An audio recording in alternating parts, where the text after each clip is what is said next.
Kweli baada wale watoto wa Buguruni kuyapekua mavi yangu nilokunya katika beseni na kuthibitisha kama mimi sijaingia na madawa kulevya katika nchi ya Afrika Kusini, kweli wakajiridhisha na wakaniambia mimi niende nikapumzike kwenye chumba namba 404. Nakumbuka mimi ni baharia, yani hapo mimi nilikuwa napita, nilikuwa naelekea safari yangu moja kwa moja niende Deben Natali nikadandie tena meli. Ila nipo hapo kwa ajili ya kusikilizia nipate nauli ya kwenda huko Deben Natali. Kwani moja kwa moja mpaka nikafika chumba namba 404. Kufika kule nikakutana na wabongo 5, vitanda vipo viwili katika iko chumba. Wanangu wakaniambia bwana karibu, kitanda kimoja tutalala watu 3. Lakini kuwa makini, mwisho wa mwezi unakaribia bado wiki moja.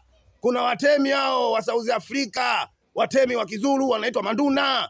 Bwana wakiingia hapa mwisho wa mwezi, kama hauna hiyo landimia, basi wanakupeleka kule juu ya gorofa kule. Wanaenda wanakusukuma, ukifika chini ukipasuka, basi wewe ndio utakuwa mfano kwa wengine ili watoe kodi. Na hao bwana wakija wanakuja na bunduki, na huu mjengo sio wa kwao, sema wao wamejimilikisha kutokana wao ni watemi na ndio wazao wa South Africa. Wanatuchulia sisi wanyonge kwa sababu sisi sio nchi yetu, sisi ni maforena. Wenyewe wanatuita sisi makwerekwere, yani makwerekwere maana yake ni forena, yani mkimbizi tu ule ueleweki katika nchi ya South Africa. Nikasema mwanangu sio poa. Kweli mzee katika kulala, dakika ya mwisho mimi usiku sijisia lala. Kutokana na mwanangu ya majoveti, hayo mablanketi ambayo umepewa kufunikwa kujifunika mwanangu sio poa mwanangu. Yanachawa kama wote mwanangu. Mzee kila huko najikuna, kila huko najikuna. Mwanangu sio poa, majoveti hajafuliwa. Pengine inachukua hata miezi 6 au hata mwaka. Mwanangu majoveti kwa sababu picha linaanza hilo jengo halina maji. Niko na wanangu lakini wamezoea mwanangu, wanaendelea kulala tu usingizi na koroma. Kwa hiyo mimi kufika saa 11 nikaanza kusikia makelele. Sio poa, sio poa, sio poa, sio poa. Nikichungulia hivi chini ya mjengo nakuta mwanangu lile gorofa mwanangu limezungukwa na magari ya mapolisi, ving'ola kama vyote. Nikamwambia wanangu, oya sio poa, sikilizeni mikelele afu angalia chini wazee kama wote mapolisi huko. Wanangu kuja kuamka kuchungulia, wananiambia mwanangu, mwanangu hao uhamiaji hao. Wanataka humu nini mzee kuja kutafuta watu ambao sio na vibali maalum, kwa sababu najua mjengo watu wanaoishi humu ni watu ambao hawana vibali, wanaishi sio kihalali South Africa. Mwanangu hii safari ya bongo ukifanya masiala. Kwa mwanangu mmoja akamwambia mwanangu nifuate. Mwanangu nikichungulia hivi na kuna maaskari wengine mwanangu wanapanda juu ya gorofa. Na speaker yao wanatangaza, passport ID, vula mnyango, yani passport, fungua mlango. Nikamwambia mwanangu anakuja hao. Basi mwanangu moja kwa moja nikapandisha juu kabisa, floor ya mwisho. Kufika floor ya mwisho mwanangu leta analijua tobo, kuna tobo mwanangu limetokea juu, sijui kwa njia ya lift ile. Basi mwanangu tukaanza tunashuka nalo lift mbovu. Kufika chini mwanangu tukakutana na lile dude la kumwagilia takataka kama lile bodi la gari lile. Kwani mwanangu akamwambia tuingie humu. Kuingia mule mwanangu mitakataka mixer mwanangu mimavi kama yote, kwa sababu jua hilo jengo halina choo. Kwa watu wakinya mwanangu kwenye mifuko wanatupia humu katika lile bodi. Kufika mule akasema sasa mwanangu mimi tutaonekana. Kwa tunafanyaje mwanangu? Akasema tunachimba hii mimavi yote nini mwanangu tunachimba, bila hivyo tutarudi bongo. Alafu bongo wenyewe watu wengine hatujatuma chochote, hatujapiga simu mwaka wa 6. Kwa hiyo mwanangu sisi hatuna kitu tulichoacha bongo na hatuna kitu tulichotuma bongo, wazazi wetu wenyewe tujasaidia, na wengine sisi wa mwanangu unavyotuona tumetoka na matatizo kwa bongo. Sasa kwa hiyo tunafanya vipi? Sikiliza hapa mwanangu sio poa. Kweli dakika mwisho mwanangu, kweli mwanangu mimi nimetoka bongo juzi tu mwanangu, hivi nirudishe tena bongo kwa sababu sina kibali cha kuishi.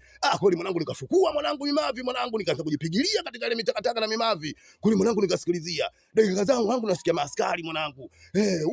Ubani nani? Ukupi uko wapi? Kweli dakika mwisho mwanangu tumesikilizia mpaka saa 2 asubuhi. Kufika saa 2 asubuhi nikasikilizia mwanangu na mwanangu pale nini, dakika za mwisho ndio nasikia kimya, hamna tena ving'ola vya askari nini. Kujichimbua tafuta maji kwa mwanangu sehemu niwe, tukapata maji tukasafisha nini fresh.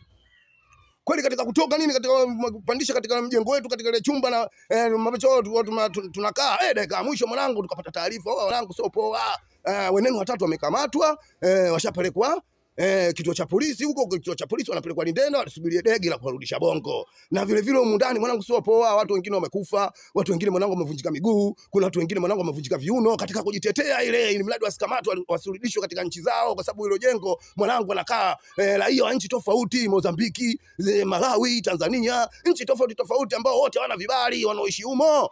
Dakika mwisho mimi nikauliza wanangu, sasa wani uchawi nini? Kwa nini nchi wengine si mna passport? Akamba passport mwanangu sio issue, kwa sababu passport unaweza ukapewa passport ukaichukua passport Tanzania. Lakini ukifika mpakani au bwana, kama unapitia Zimbabwe hapo Bati Bridge unagongewa miezi mitatu. Ukipitia huko Msumbiji kuna boda inaitwa Lebombo unagongewa miezi mitatu. Ukigongewa miezi mitatu ukifika South Africa baada ya miezi mitatu kuisha, utaratibu na sheria inatakiwa tena utoke nchi ya South Africa urudi kwenu uanze tena upya. Sasa mtu anajikuta kipindi yuko bado hujajipanga, nauli hauna, kwa hiyo unabidi unaishi ujanja au sometime kama kuna ujanja unafanyika unaweza ukagonga passport yako au bwana permit ya kuendelea kuishi South Africa ukaigonga. Lakini sasa kugonga kunahitajika pesa randi kama 500, randi 500 sasa kama na shilingi 80,000. Sasa sometime unakuta wewe randi 500 hauna, kutokana na maisha yenyewe mwanangu hayaeleweki tulivyojua South Africa. Wakati tupo Bongo tofauti na tulivyokuta huko South Africa tulivyokuja South Africa. Kwa hiyo mwanangu ndio hivyo, na sisi kufanya hatuna, tunategemea tu God atasaidia, kesho na kesho kutwa tutapata maisha, tutarudi nyumbani fresh. Kwa hiyo sasa tukubali kurudi kinyonge, turudi hatuna kitu. Nikaona mwanangu sio poa. Ila mwanangu akanichana, akaambia oya sikiliza, kuna mchongo mwingine mwanangu. Hapo uhamiaji hapo ukienda vibali vinatoka bure vya kuishi South Africa. Lakini hivyo vibali picha linaanza lazima uwe na sababu ya msingi. Wenyewe wazungu wanakuambia strong complaint, yani sababu ya msingi. Sababu ya msingi ya kwanza ile kuwepo kwanza nchi yako kama ikiwa na vita, kwa mfano kama Kongo, rahisi kupata vibali kwa sababu kwao kuna vita, au nchi yako iwe na machafuko ya kisiasa kama ilivyotokea hapa Oktoba 29.